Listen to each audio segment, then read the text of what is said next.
She flipped a car and it ejected 5 kids onto the interstate. You separate the brain from the rest of the body. Right. Okay, let's get the helicopter, and like now we're thinking like we're gonna get the board, we're gonna carry her out, we're gonna be very careful. The decision was made to amputate his arm right there on scene. I throw up, boom. So they bring their bone drill or their bone saw and everything, and you just hear. I vomit again. So I had like a huge pulsating mass, and I'm like, okay, this is wild, and I throw up again, and then she codes.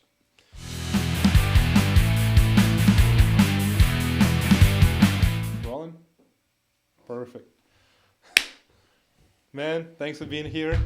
I just remember when we were driving to Dallas for the John Jocks camp, we were talking about, you were telling me, and I didn't know about it, but you were telling me about your some crazy stories when you were in EMS and, some calls that you got. And so I thought it was really interesting, and I thought a lot of people will enjoy those stories. Yeah. Kind of seeing what's going on behind background that people who's not in that field don't really know about. For sure, yeah. So yeah, thanks for having me on. I've been in EMS for I got in 2018, and most of the cool calls that I've ran. So a lot of people, the structure with EMS, it's a lot of EMTs and paramedics. There's like in between. There's like EMT advanced, which used to be like intermediate, but there's basics and paramedics, and I joined as a paramedic or as a basic, and which means you drive and you're kind of like assisting the paramedic. It's the paramedic's call, and as the basic, you're just you're being their hands, and then you're driving the ambulance as well. So a lot of the cool calls that I ran were assisting the paramedics, and all the paramedics I worked with were incredible. I have a few notable partners that I was partners with, and they're just total rock stars, and I got a lot of good exposure and stuff with that. So I've got a lot of notable calls there, and then a few as a paramedic, but most of my calls were where I was just assisting other like awesome people doing what they were doing. And then I got to spend a little bit of time being a fireman. My wife let me live the dream a little bit, getting to do that, and I got to fight a few fires with the Chickasha Fire Department, and Nice. incredible guys as well. How long did you do the fire department? Shy of a year. Okay. Shy of a year, yeah. It was incredible getting to meet those guys, and they kind of showed me a new way of living and helped me improve my life a lot. So on the fire department stuff, can you tell me a little bit more about the schedule? Like, what you guys do day to day, like besides running on calls, obviously. Yeah, so showing up as a rookie fireman. I heard you're supposed to cook all the meals and clean as a rookie. Luckily not. They'd starve if I was the one cooking. I didn't learn to cook until after that. But starting your day as a fireman, your shift usually starts around 7, and you spend the early morning cleaning up the station, getting everything in order, fixing the coffee, just making sure the station's in good working order and everything. And then you typically go into training or learning whatever topic that that you need to get better on, which was one of my weak parts, but there's a lot to learn that I didn't know, which I went into that completely just ignorant to what a fireman was. I thought I had my paramedic, and I was like, oh cool, I'll just go be a fireman. And I remember the first day that I picked up a Halligan and an axe, and they weighed significantly heavier than I ever anticipated. How old were you? I got in at 29. Okay. I think I got it just after my 29th birthday. Okay. Fat, overweight, just weak. And those guys showed me just how lacking that I was just in everyday life. And They kind of showed me a new way to live. And I've been kind of pursuing that ever since. So, but you guys stay at the station the whole shift, right? So it's like you sleep there. Mm-hmm. So we ran there. You go to the store. You cook. Yeah. So Chickasha ran 24/48s with mandatory overtime. So there's times where you'd be going in for a 24, and it ended up turning into a 48. So now you're running a 48/24. So instead of having 48 hours off, you have 24 hours off, and you have to come back to your next. Which a lot of different fire stations do different schedules. The verdict's still out on which one you like more, but Chickasha ran 24:48. Okay.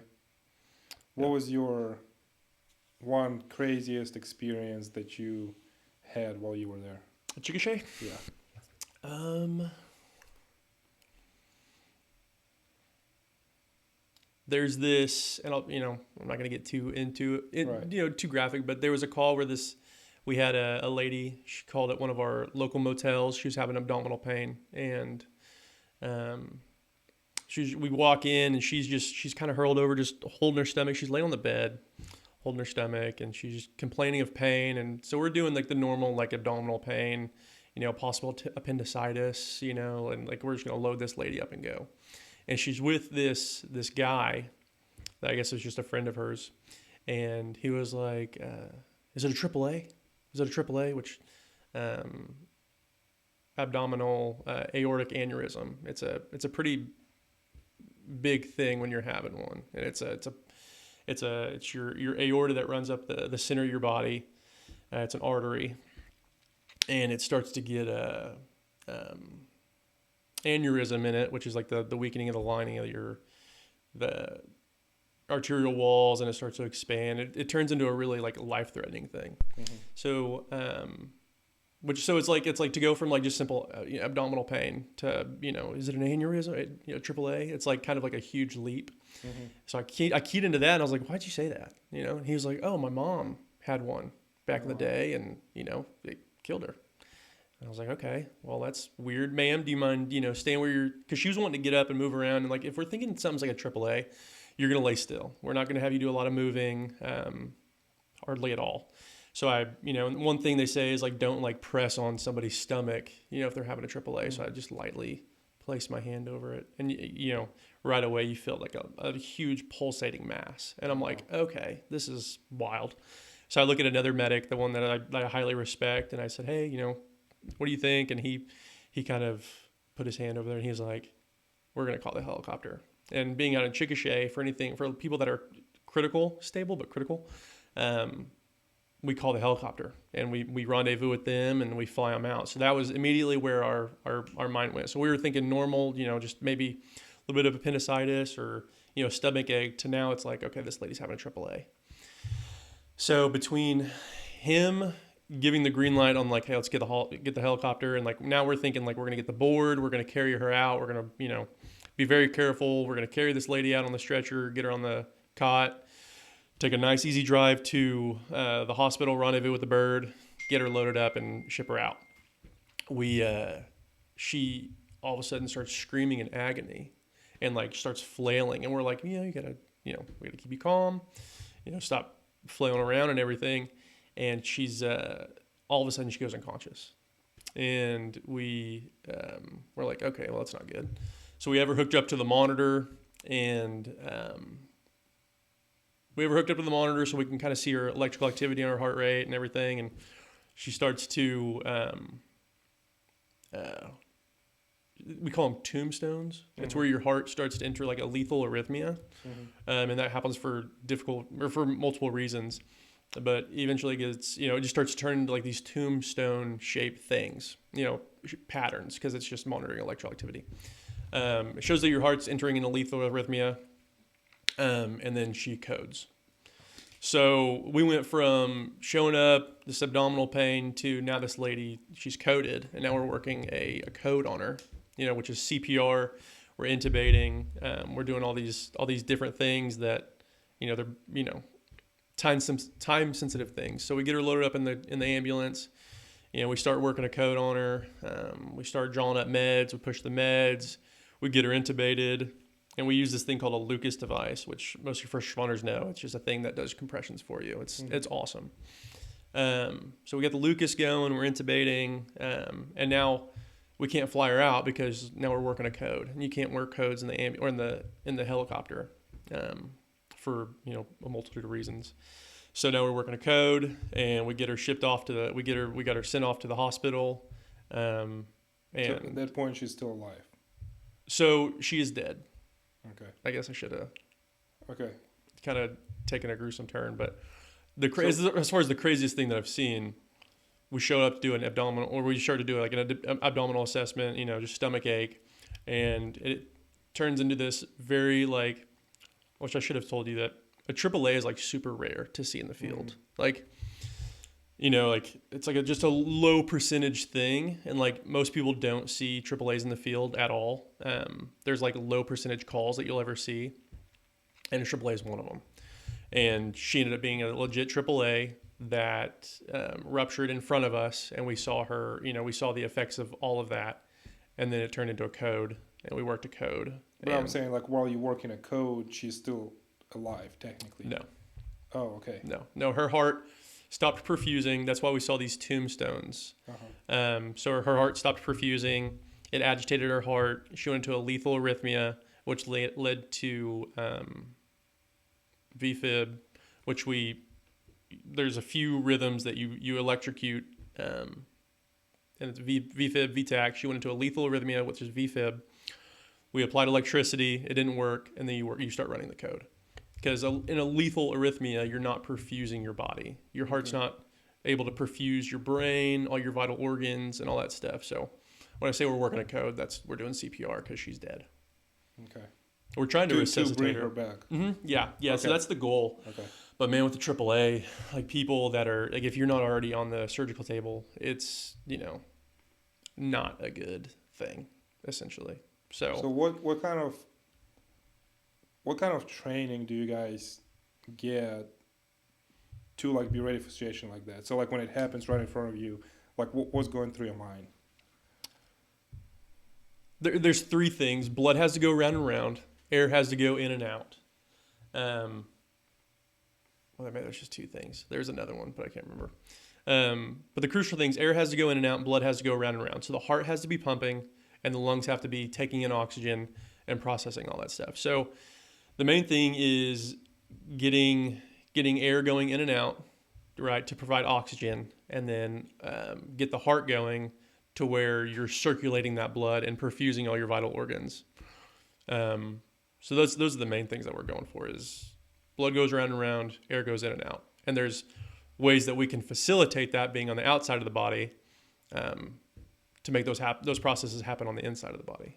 Okay. So, but there's I guess no time to even think about anything else. You just you see this happening and you straight to, okay, this is two things I have to make sure of, that we're working, and you get right into it. Yeah, at the grassroots, yes. So, I mean, they say there's a few easy calls. One of the easiest calls that you're going to run is a code because there's a protocol on how to do it. So if we get called to a house where somebody's dead and you're just doing CPR, you're pushing meds, and you're breathing for the person. So those are pretty easy, somebody that's still alive that's, complaining of things here, things there, and then you have vital signs that are out of the normal range, so the body's out of homeostasis. There's all these different things that you have to think about, and the call gets a lot more complicated. When somebody's dead, the call gets a lot more simple. I know I have to pump on their chest, and I know I have to breathe for them, and I know I have to push drugs. Mm-hmm.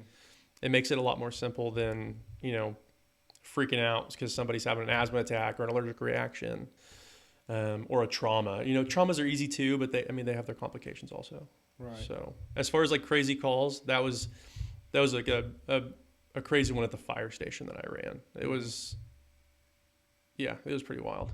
And the guys that I trust most, they were with me on that call. So I didn't have to get overly nervous because I knew these guys were going to have my back, and if I made the wrong call, they would help correct. And it was a good situation for me to experience that call. Right. So you guys then, when it started happening, you cancel the helicopter. Mm-hmm. Yeah. Start working your procedure, and then just. Yeah, it's at that point it's essentially a code that we're going to transport to the hospital. Okay. Yeah. Do you guys declare, obviously I don't know much about it, but time of death? Yeah. Do you do it on a scene, or do you do it? Who does that part? Yeah, so there's a protocol for that and procedures and all that stuff. So if we get called to a code and somebody there's cold and dead, and there's warm and dead. So cold and dead, we look for obvious signs of death. Mm-hmm. So there's going to be rigor, there's going to be lividity, or there's going to be trauma. So with lividity is like the pooling of the blood towards the base of the body. And there's rigor, which is like a stiffening of like the body's joints and everything. So if we see rigor, that's an obvious sign of death. If we see lividity, that's an obvious sign of death. We'll still put the monitor on you, and we'll look for electrical activity, and then we can even like intubate you and look at your capnography, which is just your CO2 that you breathe off. A dead body is going to have significantly less CO2 in the system because you're not circulating it. So there's a protocol for it. So if we want to do time of death, if somebody doesn't abide by the criteria of like obvious signs of death, then we're going to work you. Mm-hmm. So then we'll work the code, and then even then, most agencies abide by there's a 20-minute rule. So you're getting worked under an ACLS or ALS protocol for 20 minutes. So there's not much. There's things that like the hospital can do that we can't, but not a dramatic impact, right? So most codes that you run in the hospital, we can run in the field. Mm-hmm. And they're going to abide by roughly the same criteria. So we work you for 20 minutes, you're intubated, and we're pushing ACLS medications. Mm-hmm. So you got epi, you got amiodarone, we'll push like calcium bicarb. There's a few things that we'll do in the field, but there is a protocol for calling like time of death. So if we work for you for 20 minutes under ACLS protocol, and there's a capno, I believe which is capnography, it's CO2 in your body. It's less than a certain number. And then like the person died without, like nobody witnessed the person's death. That's also it's a crucial criteria for calling time of death. So if they meet a certain criteria, we can call time of death. Okay, so in that moment, what happened? Say again? In that specific situation, did you guys call it? Or? Yeah, so we transported her to the hospital because we witnessed her death. Mm-hmm.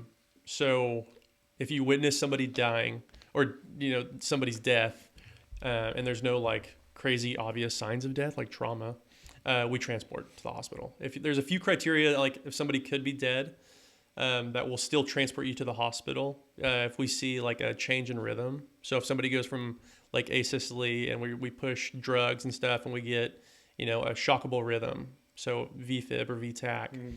That shows that we're kind of correcting certain things or that we're agitating the heart enough to where the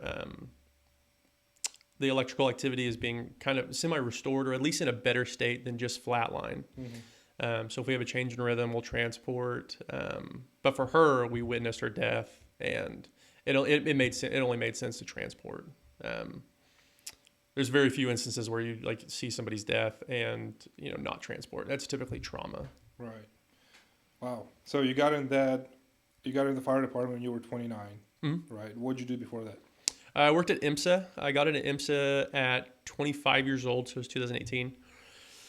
And I was an EMT basic there, and I got to work with some incredible people. That's where I saw some like my most memorable calls, was as an EMT basic. So I wasn't even the person like taking on the full responsibility of the call. I just got to witness cool people do dope stuff. And I can go into that a little bit. It's a little gruesome, but so I worked at IMSA in 2018. Before that, I just did like here and there jobs. Like I worked at Hobby Lobby and mm-hmm. a few other things just to get by. What made you want to get in IMSA? So IMSA was just like the premier service. Like if you want experience, you get your basic and you go to IMSA. Mm-hmm. If that's what you're looking for, and then you build from there. They're incredible for experience, and people do it as a career or it's a stepping stone. So whatever you want to do.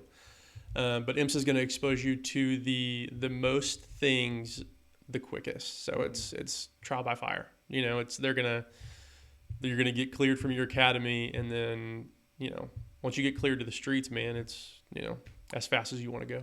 Yeah. So what the barrier of entry looks like? How long do you have to?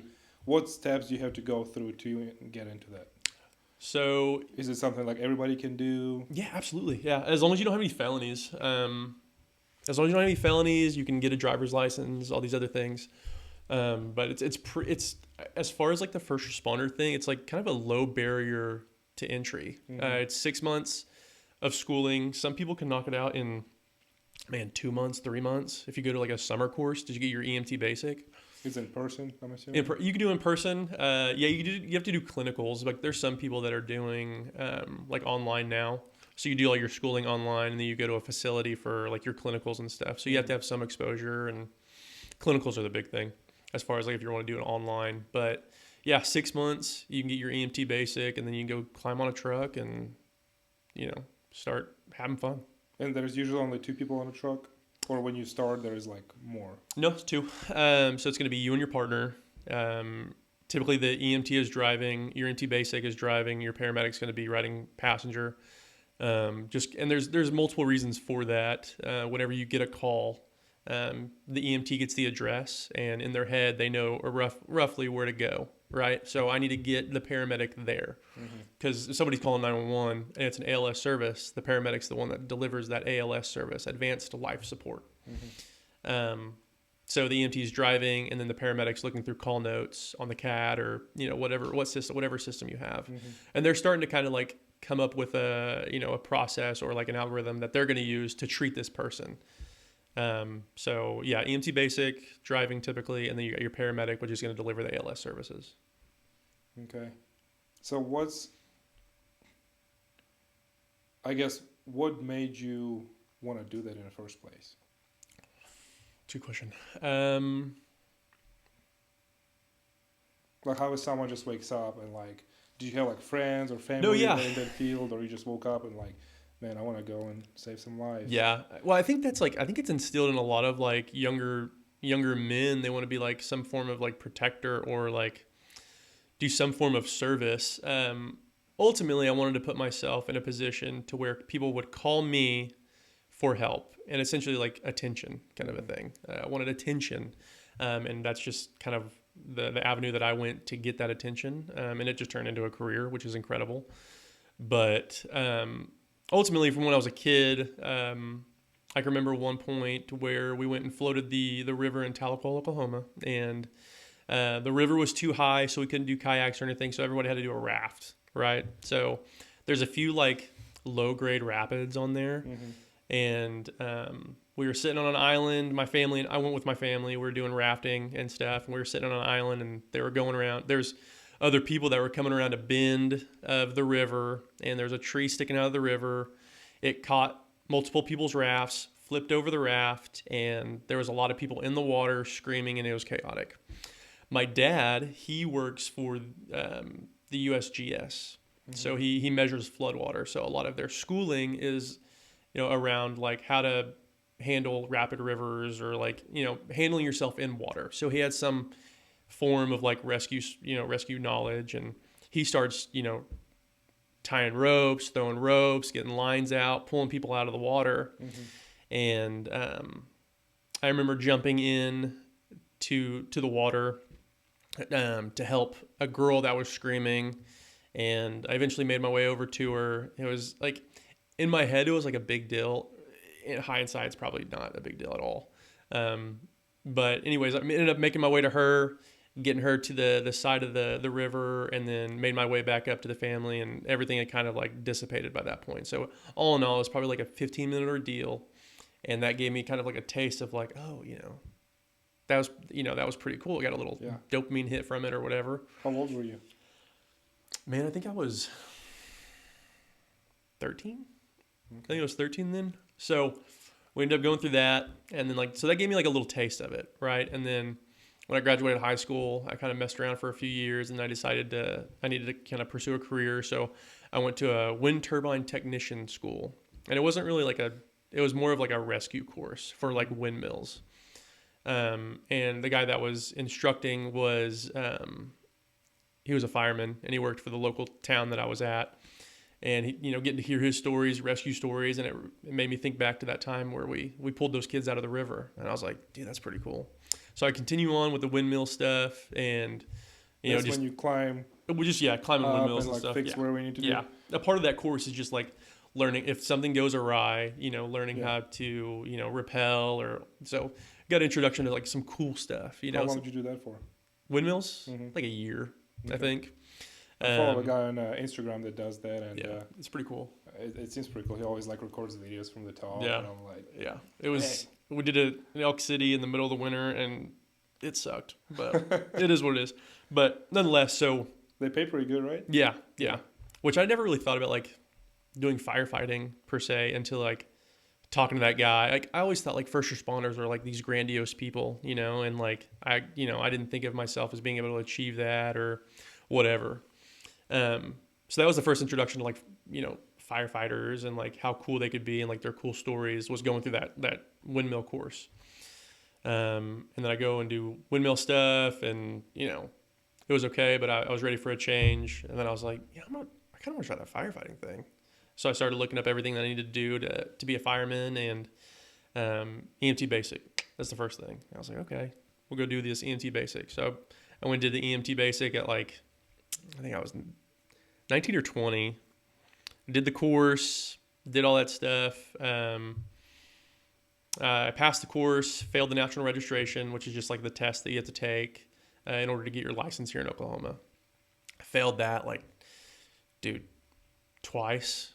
And then I was like, okay, well, maybe this just isn't for me. You know, like I couldn't, you know, I didn't have what it took to kind of like push through that. So I went and just started doing here and there jobs every once in a while. And eventually I went back. My wife was, at the time, she was going through school for nursing. And, you know, my in-laws, they would always ask me, hey, what are you doing? You know, what are you doing as a career? What are you doing for, you know, whatever? And I was like, oh, I think I'm going to go be an EMT. You know, I'll go be an EMT. I said that for like multiple years. And eventually I ended up going back to a local community college here in Oklahoma City, getting my EMT basic. And then I was like, okay, I'll go do it. You know, so from the river giving me that initial experience of like rescue stuff to working on the windmills, getting to talk to the firemen and do that stuff, getting my EMT basic. That was kind of the avenue that I went down. So I shifted once I got my basic and started working at EMSA. I was like, okay, I'll work on the ambulance. You know, that's a career in and of itself. You know, it's kind of a brutal career. What the schedule looks like? So for EMSA, it was 412s. Okay. And then being new, you typically work nights typically deep nights. So my first shift was 3P to 3A. And then I moved from there to 5P to 5A. And then eventually when I got enough seniority, I moved to like mid shift, which was, I think my favorite was like 11 A to 11 PM. And that was great. That was pretty chill. Yeah, I didn't have to wake up too early, you know. I feel like probably like the most crazy calls happen usually. Yeah, man. Like, so you come up in the middle of the fight, you know, and you go to bed kind of after the fight's dissipated. You know what I mean? So it's like the city's already popping off at 11 a.m., you know, and then things kind of die off towards, you know, 9:45, 10, 11, 11:30. But yeah, it was nice coming up in the middle of the fight and then going whenever. It was what I wanted when I wanted it. That's, you know, which and I was. You did that for 4 years? I worked at IMSA for 18 to, 22. Yeah. 4 years. Yeah. So what are your top 3 craziest things you've seen, craziest calls, experiences? Yeah. So I mean, the top one, there's these, you know, it was an amputation. There's the, you know, it was a field amputation. So it wasn't my call. It was a call. Well, and I say when it wasn't my call, it was a call that I was assigned to, but I wasn't the paramedic. I was an EMT at this point. And this gentleman got his arm stuck in a industrial conveyor. He was trying to clear something free from an industrial conveyor, and his arm got sucked into it, and his arm got rolled around the one of the pulleys, and essentially got him stuck in that conveyor belt. And this conveyor belt was industrial size; it was huge, and he was probably about 20 to 30 foot off the ground. Oh wow! So it was a huge like machine, and he got stuck, and his arm was stuck, and like we just couldn't. It was too big. We couldn't back up the pulley. We couldn't back up the conveyor belt at all. So he was stuck, right? So it's like, okay, this guy's... Was he like hanging in the air? So he was standing on some rails, reaching into a machine to clear some debris. Wow. And at that point, the machine kicked on and it sucked his arm into this machine while he's still standing on these rails. And he's stuck. Now he can't move. Luckily, it sucked his arm tight enough to the whatever he was pressed against to where he didn't bleed out. But the fireman that got there initially, he made the call that like, hey, we can't back this thing up. We can't get this guy's arm out. It's still attached. So the decision was made to amputate his arm right there on scene, 30 feet in the air. Wow. Crazy. And this guy doesn't speak, which, I mean, he didn't speak like any English at all. So he was probably in shock too. Yeah. I mean, yeah, absolutely. So was he like conscious? Like he was conscious. Yeah. He was conscious. He's looking around like and everything. In pain, or just like shocked? Shock, probably just shock. Yeah. So did he know like what's going on? He can comprehend that he was stuck. He can comprehend that like there's an emergency and everything, but he didn't like, yeah, I think his first language was Spanish. Mm-hmm. And he, maybe could understand a little bit of English, but it didn't look like he, was communicating back and forth to anybody.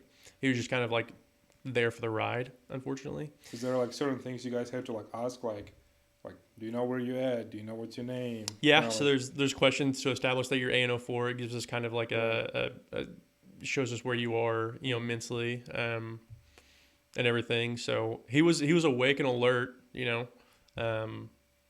it's called the AVPU. It's alert, verbal, perfusion, unresponsive. And he was alert. So that's like the best thing, right? And then, so the decision was made to amputate his arm. So we called there's a trauma response team that OU provides. It was a resident, and then a few trauma nurses, dude, just studs. So they call them out. We start pushing drugs, and they conscious sedate this gentleman, which just means like we gave ketamine. And it's an antipsychotic, I think. I hope I don't get crucified by people online watching this, but I think that's what it's classified as. Anyways, it's ketamine. And they push that, and so he's essentially just, you separate the brain from the rest of the body. Right. So he's breathing and everything. We just, kind of high. Very. Yeah. Very. So the surgeons get in there. They bring their bone drill or their bone saw and everything, and you just hear against like the steel and the metal and everything of the machine, and like this is a huge structure, so you hear it echoing throughout this industrial park. And they eventually get it done, and they're packing the wound to make sure he doesn't bleed out and everything. And like they had to take it like right here, so can't really fit a tourniquet there, so they're packing it, making sure it's not bleeding, and they call ketamine, if you take too much ketamine, you enter the ketamine hole. And they say it's like you just like, this guy, whenever we brought him down, they're holding pressure here, and his other arm was just like way out here, and he was just like just staring off. He was in the K-hole. They pushed that much ketamine to where they could, he was conscious, but sedated, and they were able to finish the amputation. And that was, again, all I did was drive, and I got to witness a lot of cool people doing cool stuff. So that was probably like the number one like cool call that I got to see. And I got to see that while going through paramedic school. So I got to go back into class, and I was like, yeah, I got to be a part of this, yada, yada, yada. A little bit of clout. And I'm assuming the guy survived. He lived. He was discharged 2 days later from the trauma ICU. Yeah. It was like discharged, full recovery. Obviously, didn't have his arm, but yeah, he was like 2 days later. Yeah, I mean, because if you like isolated trauma, man, like he just doesn't have an arm, but the rest of his body's perfect. The rest of his body's pumping blood good. He's got good oxygen exchange. I mean, he's good. He just doesn't have an arm now. So when he got back to the hospital after the amputation in the field, I'm assuming they had to like finish the. Yeah, they went and sealed everything up. Right. Yeah, I think he spent 1 day in the ICU, and he was gone the next night. Crazy, dude. It was like, dude, OU is incredible. They're what they can do. All of our hospital workers, dude, solid. Second call was probably, again, I was just an EMT basic. It was a lady that was driving a car full of kids over on one of our interstates, and none of the kids were seatbelted in. I don't even think I think the lady may have had her seatbelt on, but she got into a wreck. She flipped a car and it ejected 5 kids onto the interstate. And the ages they vary from very, very young to about 17 years old. So they ended up calling this a mass casualty, because there's so many injured at one given time, and one was unfortunately dead. So the first ambulance got on scene, took that child, started working that code. That medic is a rock star. Got that kid transported off, and then 3 more ambulances show up. We get a few different, kids loaded up. My partner ended up taking 2 patients, which one had a brain bleed, one had a collapsed lung. And she's a rock star, being able to jump back and forth, to triaging and treating 2 kids at once, man. So, and then 2 other ambulances, they load up a kid each. So 3 ambulances got 1 kid each. Me and my partner, she took 2. She's just she's a stud. But jumping back and forth, we grab a fire rider. We're taking vitals on all the kids, working that back and forth, and it's just like chaos on the radio. And OU, the way OU does it is there's a kids hospital and an adult hospital, which OU Kids is children's hospital. And then you have OU, and all these kids were level 1 traumas. So they ended up bringing trauma kids over, which is like the nurses that work at kids. And they bring them into the ER. We essentially shut down the ER with this mass cal of just pediatric patients. And it was just it's a very unfortunate thing to run, but incredible for experience. And getting to see, just mass chaos, organize itself into just this, this beautiful thing of treating kids and treating a chaotic situation, and, I don't know, seeing everything that it's designed to do it. It's pretty cool. Right. Unfortunate situation, but it was cool to be a part of, and, great for experience. So when you show up to something like that, what's the procedure looks like of I'm assuming there's more than just, one ambulance, obviously. Mm-hmm. There's a lot of people. Yeah. Who is, what's the logistics looks like? So, okay, we're not just all running around in circle here, you take care of this, we take care of this. What does that look like? Who's in charge? Yeah, there's a triage system. Luckily, we had a medic on scene. We had an off-duty medic on scene that he had kind of already done a mass triage and everything. Mm-hmm. So in mass triage, you're categorizing people into black, red, yellow, green. Black is dead. Red is expiring or critical. Yellow is you're not dying, but you're stable. Mm-hmm. And then green is your people that are up walking around. They experienced it, but they're good enough to be walking around, right? So we had 1 black. And typically with a mass cal, if you don't have the resources, you label somebody black, it's kind of it, we can't spend any resources on you. Right. And then you focus more on your reds and your yellows. Mm-hmm. So we took 2 reds, and the other ambulances took maybe another red. I think the other 3 were between reds and yellow. I'm not entirely sure. The mom was a green. She was walking around and everything. So luckily we didn't have to do anything with her too much. She still got transported to the hospital and checked out and everything. But so for that, you just do a mass triage, man. Mm-hmm. So, red or black, red, yellow, green. And you said there was a medic off duty there, which is someone driving by? Yeah, he was a seasoned dude. He's been on with IMSA for, probably going on 20 years or so. And he was there. He had already categorized everybody. He was like, hey, you're going to take here, you're going to take here. You're taking this one, and they just needed somebody. They needed an ambulance to take an additional patient. And my partner, she's a stud. She was like, "I'll take him. Let's go." You know. So when you show up, well, you showed up to this scene, and there's this dude standing there and telling you like, "Hey, this is that." Like, do you ask like, "Hey"? Nope. You go with it. Yeah, we knew who he was. You know, he's a rock star of a medic. And so you guys knew him or heard of him? Or? Yeah, we work with him.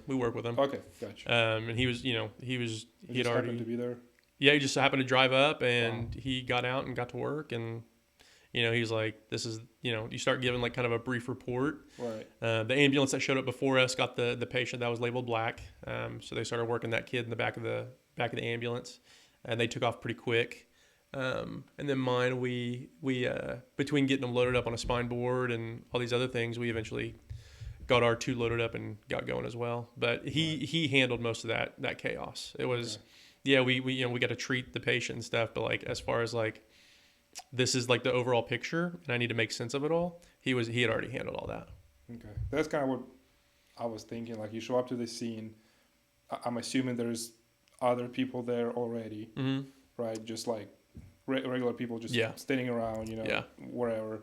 Like how do you know that someone's telling you, whatever someone's telling you is actually what to believe? Which in this case, you guys knew him. Right. But I'm just saying, how do you isolate? So trust but verify, I think, is one thing that they taught us. You trust but verify. So if somebody gives you a report, like if you're, like a lot of the time the fire department will show up before us and they'll give us their report. That means they did like a brief assessment real quick, and like they're going to give us report because we're showing up next and we're going to be transporting the patient and all this stuff. So you trust their report, but you verify what they're telling you, right? So if they're like, they're stable, so I'm still going to take their blood pressure, put them on the monitor, look at their heart, hook them up to end tidal, see how their oxygen or their lungs are working. Right. So trust but verify is the big thing.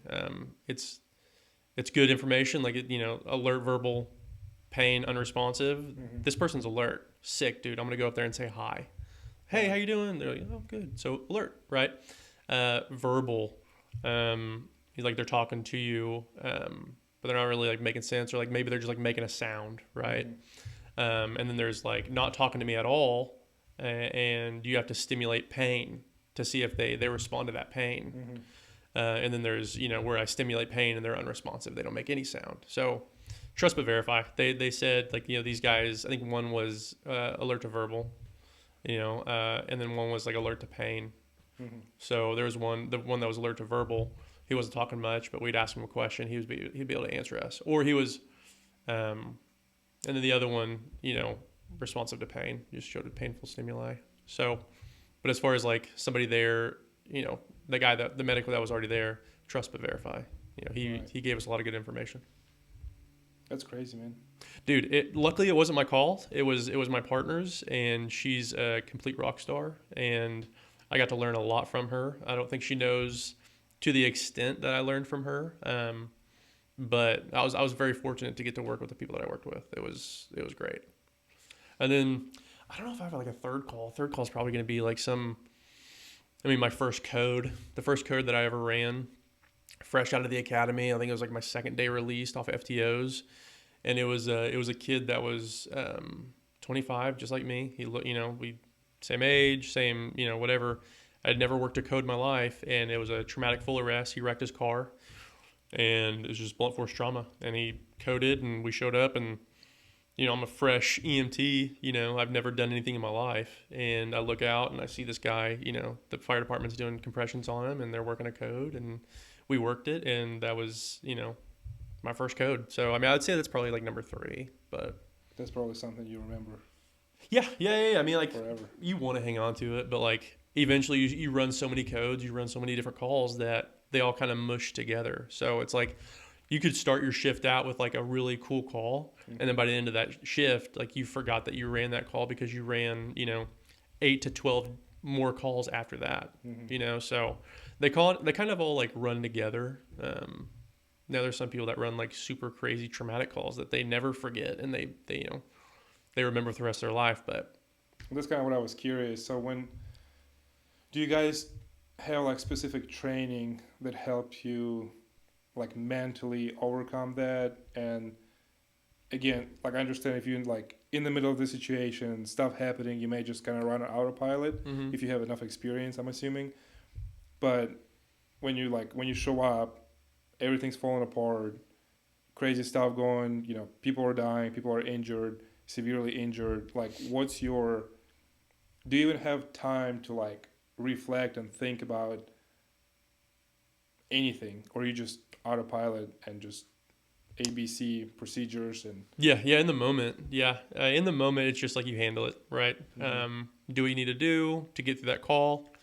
There's not like there's some resources like in EMS that help people with like dealing with their thoughts after the fact, right? They preach a lot on like physical fitness. Not a lot of people, like I didn't like listen to the physical fitness aspect of things, right? I allowed myself to be very overweight, and I would just kind of rot in my apartment on my days off, but that's when you threw up. Huh? Tell me the story of you. Oh, dude, that was physically overwhelmed. Oh, that's another one. It was So I mean, like as far as like mental, like there are things, right? But not a lot of people like take full advantage of them. It's kind of like a known thing in EMS, like mental health is kind of like a people kind of put that on the back burner, and you just go run your calls, you make your money, you do your thing, and then you kind of just like deal with everything else later. So the one where I threw up, dude, I was a paramedic, and this was my call, and hilarious, dude. Not hilarious, but like, so I'd been released for probably, I don't know, 4 or 5 months, probably maybe like 6 months or so. It was a code. It was about 80 degrees, 90 degrees in the middle of the summer. And this lady had coded on her back porch, and we had to get the cot to her with all the equipment and everything to run a code. So it was probably like 40 or 50 yards from like the back of the ambulance through some thick gravel, through some very overgrown grass. So like we're pulling and we're just exerting ourselves, right? And again, I was probably 260 at the time, roughly. So I was gassed immediately. But anyways, so we get back to the patient, we work the code, we get all the procedures done, and we're ready to start transporting to the hospital. I think we had like a rhythm change. I was like, sick, dude, we'll transport. And this patient was a larger patient. So we get her loaded up onto the cot, and we start pulling her back, and like again we're pulling through like heavy, big grass, overgrown grass, and I'm just 2 people. No, so we had the fire department. Luckily, okay. It was great. So I'm pulling the stretcher, holding the monitor, looking at the monitor. Someone's on her chest doing compressions. Another person's at the head of the cot pushing. Another person's at the head of the cot bagging. And we're this whole time, so we're running a full code. So bagging, compressions, all that jazz. And they're doing compressions on top of the stretchers. No, so they're walking kind of beside it. So we have the stretcher at a lower level to where that person can do compressions and everything. So, and we're heaving this cot through the grass, and we eventually get to the gravel, and we're pulling it through the gravel, and I start to feel nauseous. So I'm like, no, get out of town. This is wild. So was it like physically? Or yeah, so physically I'm nauseous. Like I've overexerted myself. My heart rate is probably 180s, 190s, and I've just overexerted myself. I'm not perfusing my stomach at this point, so I was like, I'm gonna hurl. So I'm like, okay, whatever. So we get to the ambulance. I get it loaded up, and as I'm raising the cot, it comes up. I throw up. Boom. So I'm throwing up, raising the cot. My partner's like, you need this, and I'm like, yeah, go ahead and get her on the vent, get the vent set up. So we get her pushed in. I vomit again. So that's the second time, and then my partner's getting the cot all, or we get the cot in there. My partner's working on the vent, and we got a person on the chest still, and we got firemen loaded into the ambulance, and they're working the code. I'm walking around to the side, and I throw up again, and I hear a cop say, "Dude, you okay?" I'm like, "Yeah, we're good. We're good." And I had a water on in the back of the ambulance that I was able to take a quick swig and spit out and get back to work. So we get this lady on the vent. So she's already intubated and everything. We get her on the vent. And at this point, we're just continuing with compressions, monitoring the monitor, and pushing drugs. So I throw up the third time, get into the ambulance, and then when you're just bagging and monitoring and everything, you kind of get a second to sit down and recoup a little bit. Mm-hmm. So that was kind of like an interesting thing, running a code, vomiting and just sticking with it. You know what I mean? Like you can't just I'm sick now, you got to run the code. So yeah, running the code and vomiting and I forgot about that story. That was I remember. Yeah, that was fun. So then that day or night you got home, how'd you feel? Fine. I mean, it's just overexertion.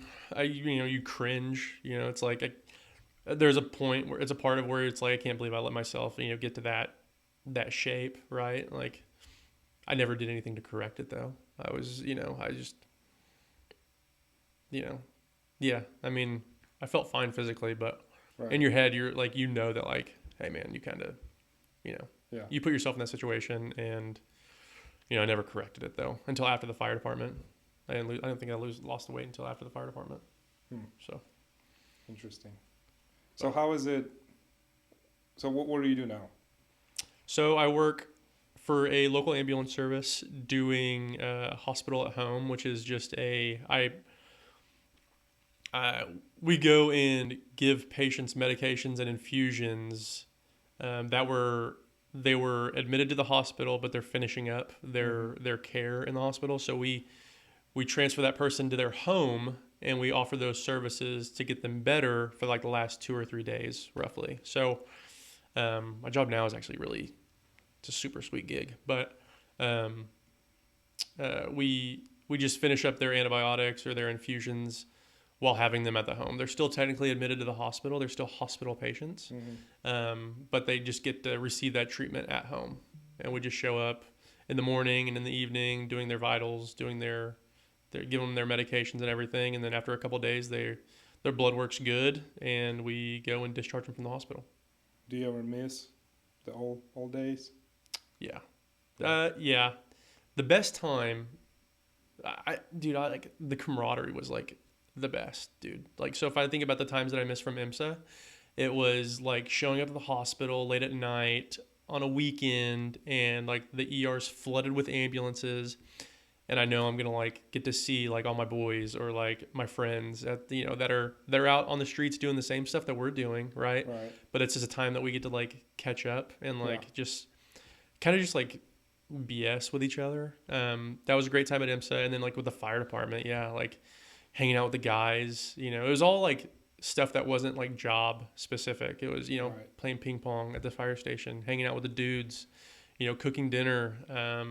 The camaraderie was, I miss that the most, dude. It was the best, I think. And that's one thing that I get from jiu-jitsu is just hanging out with the guys. Right. Just we're all doing the same thing, hanging out, chatting, like-minded people, and that's the part that I miss. It's just the camaraderie. Right. So you just moving on.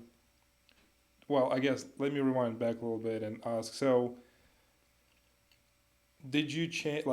Did your worldview change after all that experience, and seeing what can happen, in life, to a human body, to, just how your life, I guess, can change in a split second? Did that change how you see world now? Yeah, I mean that's a good question. Yeah. Yeah, I think I came in very ignorant to how the world works, how the medical field works, even how first responders work. There's a lot of things that we can account for, but we can only account for so much. Most people live a life kind of disconnected from how reality works, right? They have a minor inconvenience, so they call 911, take me to the hospital will fix it. Hospital can only do so much, right? I think, working in EMS showed me that if you could just, a lot of people just need their problems solved for them, and that they feel incapable of solving them. So it kind of gave me like a little reality check on, you know,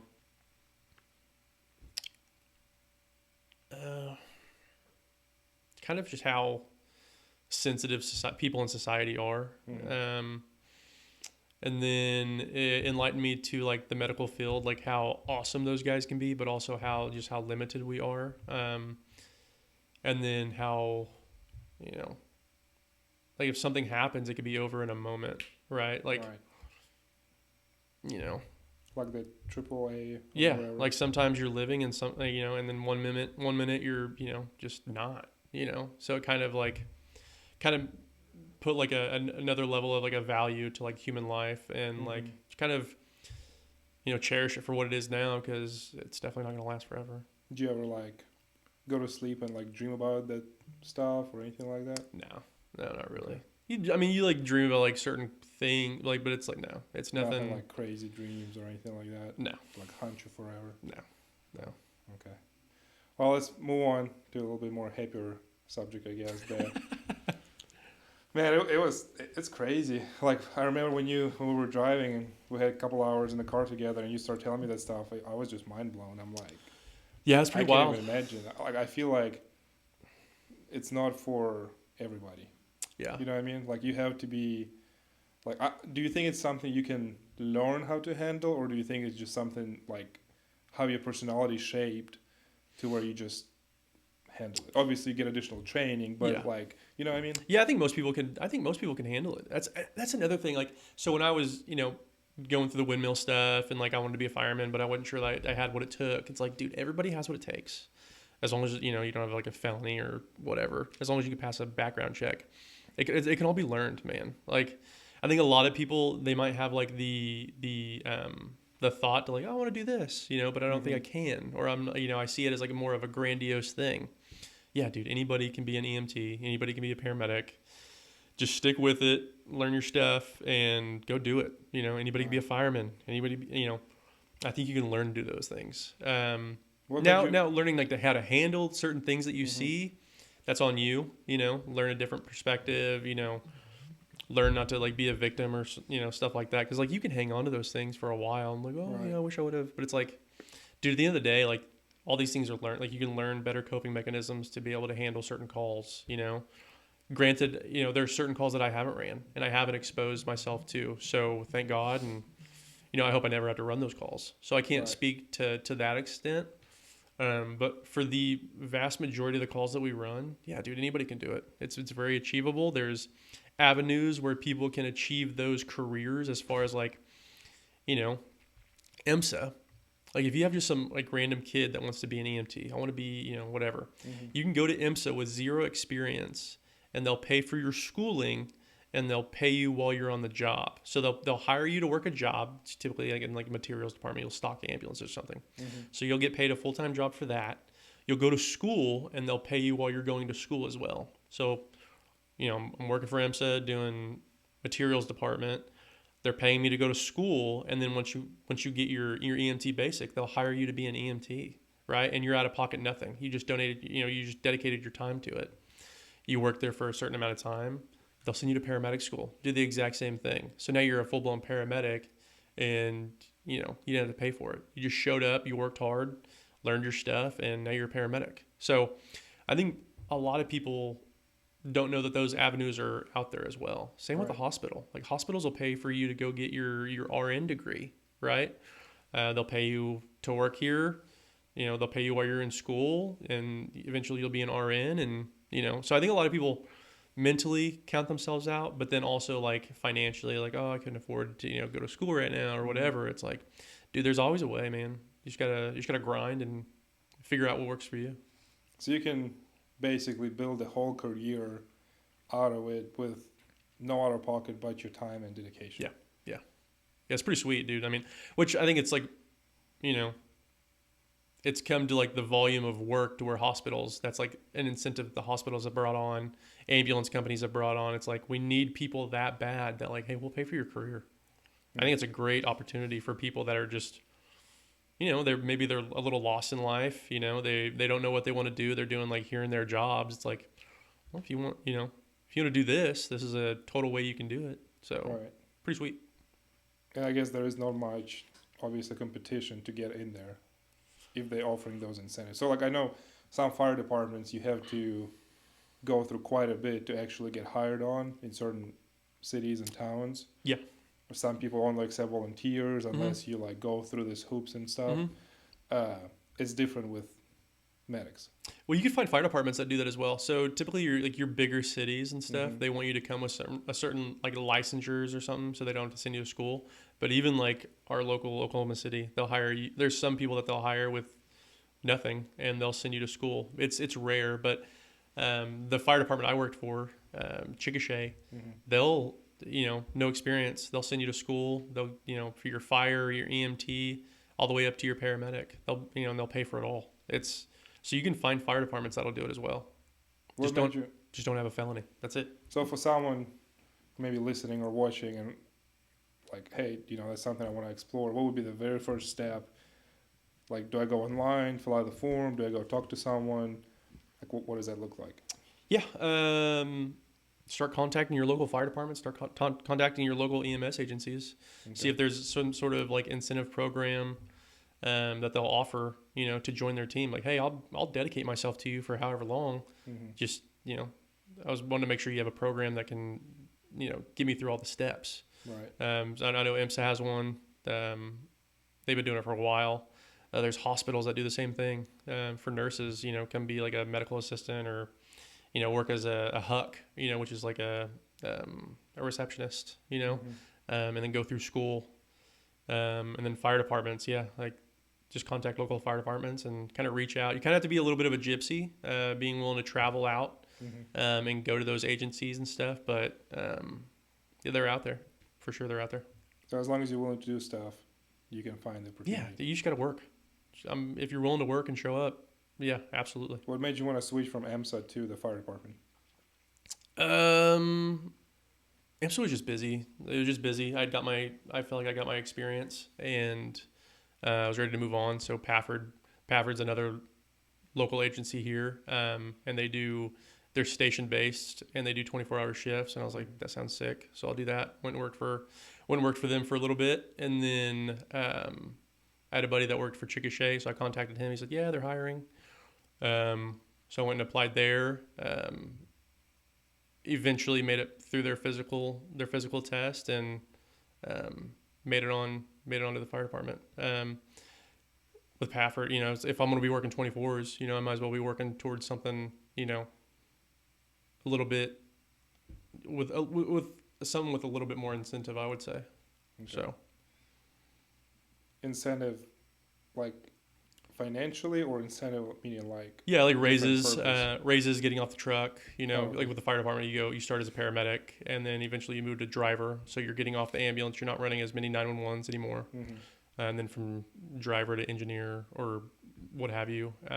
So there's more promotions in the fire service than there are with EMS. EMS, you typically go from like paramedic to supervisor, and then supervisor to maybe like a district chief.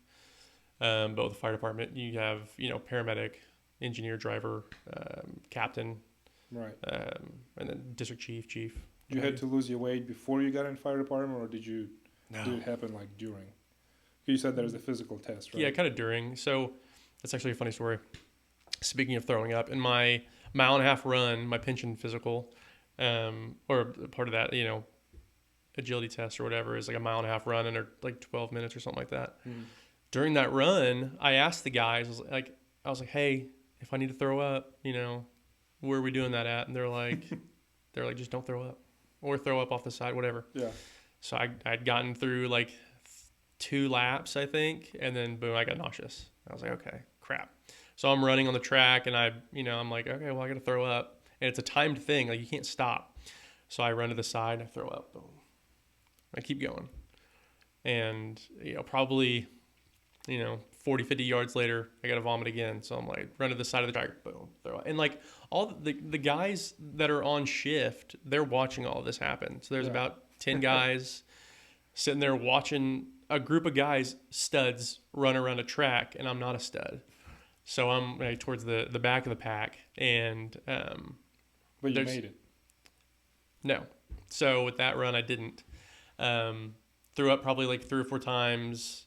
I finished, and I think 13 minutes was my time, and I failed. They're like, thanks for coming out. See ya. You got a feel of the course. Now you know I what was just running around a track. Yeah. Yeah, now you're like, second time come prepared. So I text my buddies like, hey, man, I appreciate you putting your name on next to mine.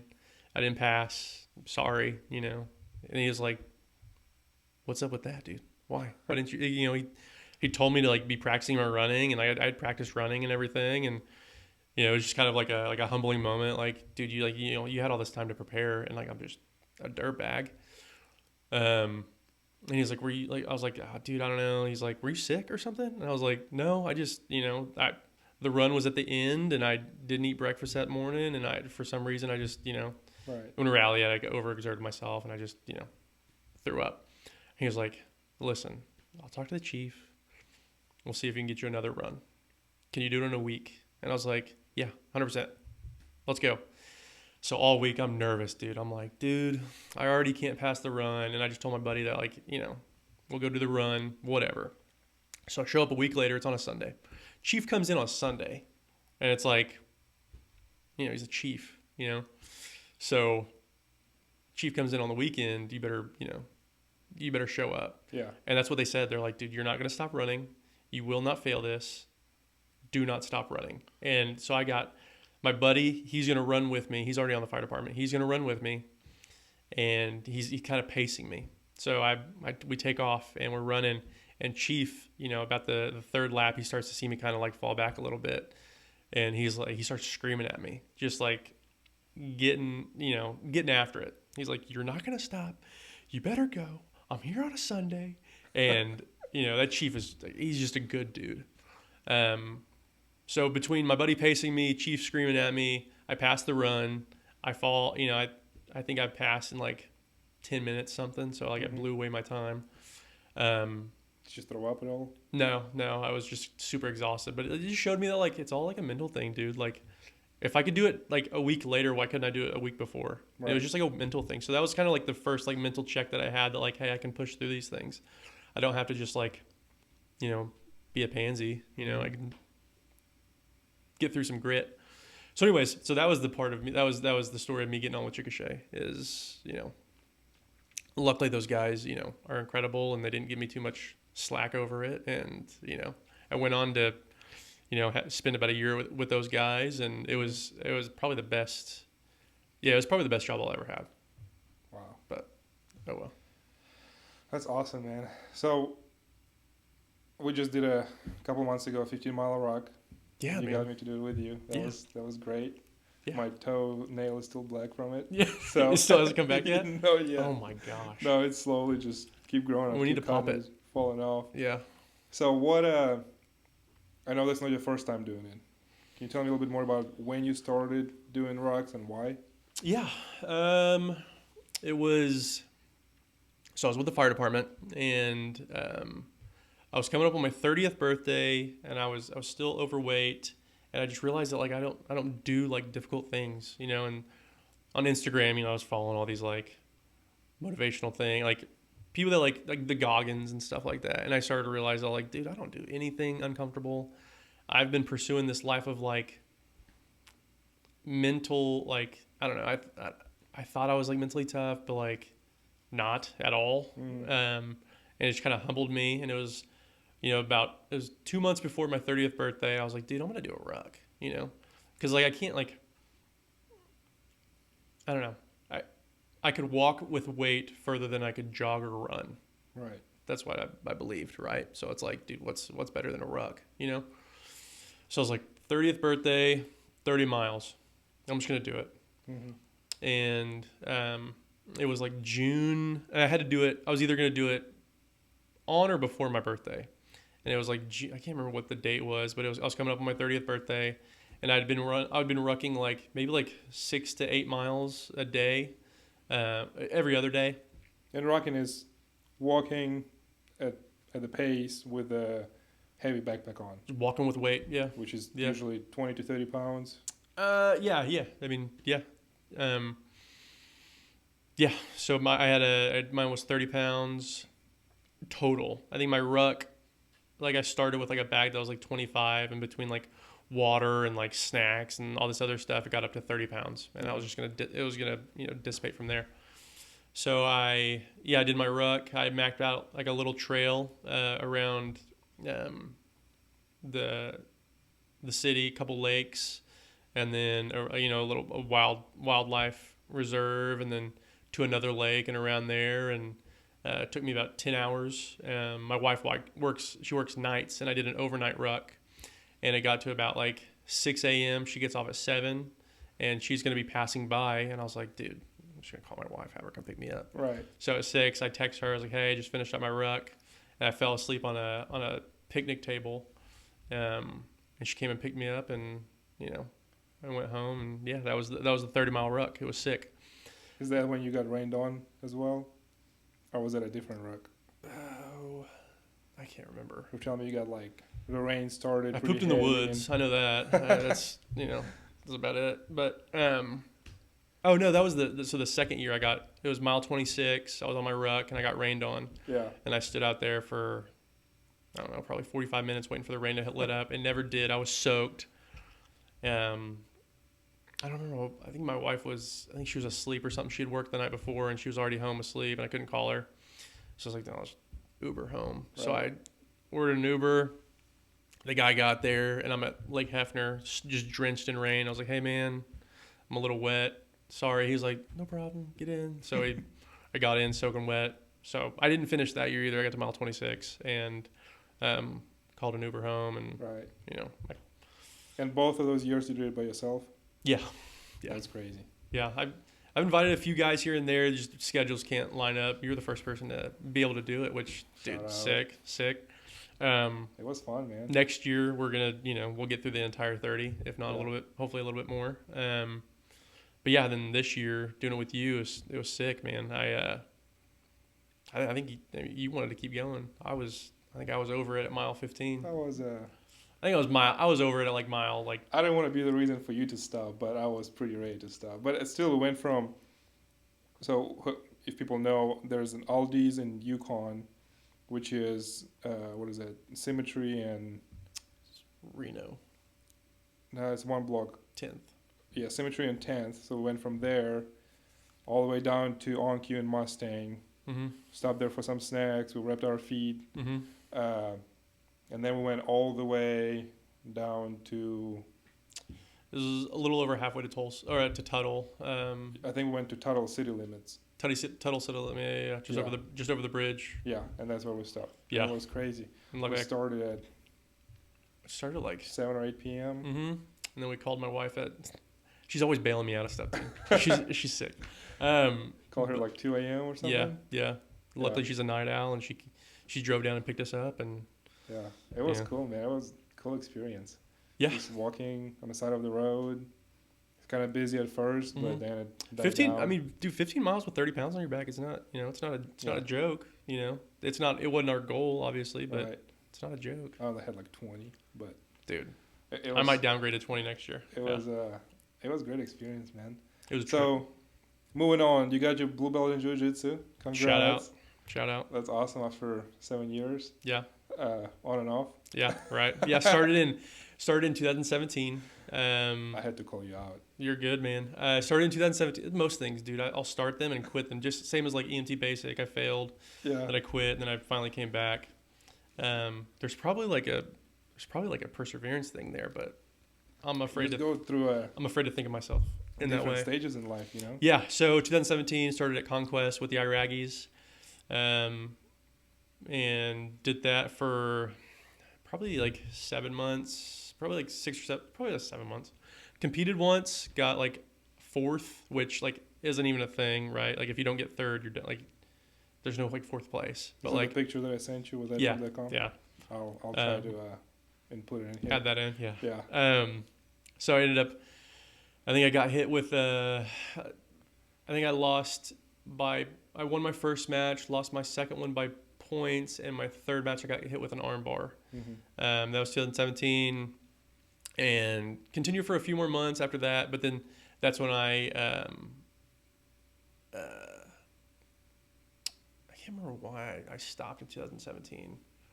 anyway, but I stopped and then went back in 2020 before COVID had kicked off and everything, and I did it for probably 4 or 5 more months, and then I stopped again for whatever reason, and then I think it was August of 24. I think it was 24 that I started again. Yeah, and then I just got my blue belt. I don't know, a few months ago. That's awesome. Yeah. How do you feel? Feel like a blue belt? Feels good. You know, it is what it is. That's great. I still suck. Yeah. I mean, it's where I met you, man. Dude, jiu-jitsu has been an incredible, opportunity to meet great people. And I tried to I don't know what it was, man. Like, there was just like this like little mental block that I would have where I just get to a certain point where like, oh, this sucks. I'm not good enough or whatever. And then I would just like quit. And luckily I've been able to make it past that point, and it's something I just thoroughly enjoy now. I'm not any good, but I enjoy doing it. I hang out with really cool people. I get to meet awesome guys like yourself and, create great memories, Texas being one of them, amongst many of them that we've had. But that was awesome. What made you start jiu-jitsu in the first place? Like back in 2017? Joseph Rogan. Just watching Joe Rogan, man. Shout out. Yeah, shout out Joe Rogan. Yeah. That was it. And then, luckily the Iraqis, they had a school there in Yukon. And I looked at like a couple different schools, and they're just halfway between my girlfriend at the time's house, which is my wife now, and my house in El Reno. And, I'd leave from her house and go to jiu-jitsu and then go home when I was done. But, it was... the Iraqis, they've had a school there for a little bit. Super cool, They've always welcomed me back, thank God, Iraqi for life, baby. Yeah. Let's go. What you have any plans competing? You just competed earlier this year. Yeah, I did a Naga. You took first in gi. Shout out first in gi, third in no gi. That was another test of endurance, or perseverance, whatever. But lost my first match to a gentleman that just mopped me with wrestling. And then I won my next 2 matches.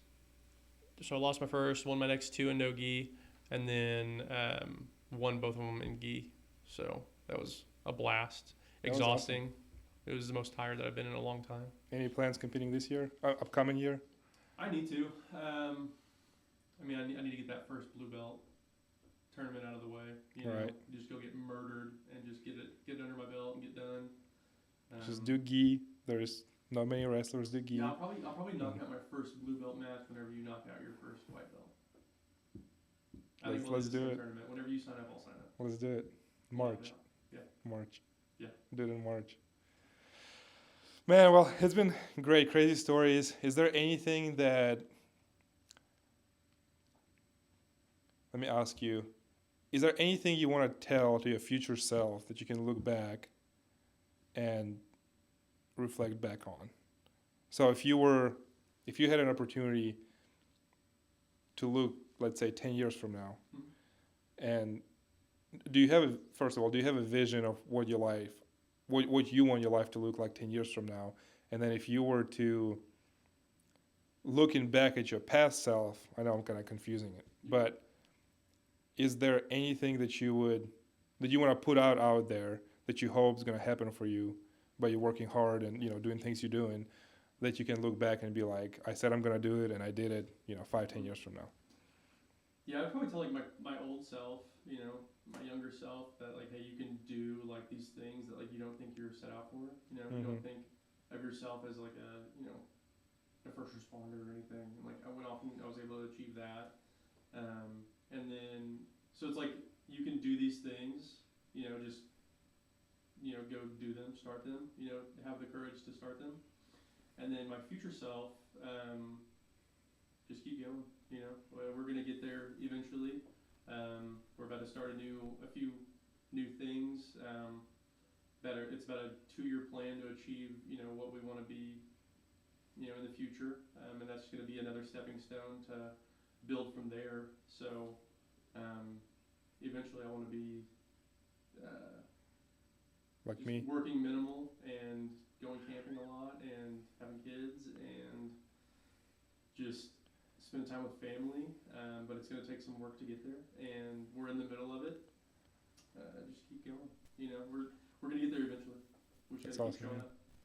That's awesome. Anything else you want to leave people with? Any advice? Any? I mean, I think the big takeaway I took from it is you can look at all those people, firefighters, you know, paramedics, and think like, for me at least, I was like, you have to be, I don't want to say born that way, but almost like born that way to pursue that career. Like it has to be in you. And from what I understanding you said earlier is that anybody can do it as long as you're willing to work hard, put in your time, and just get after it. Yeah. There's a lot of people that like, you know, I was born for this or I wasn't born for this. All these skills are learned.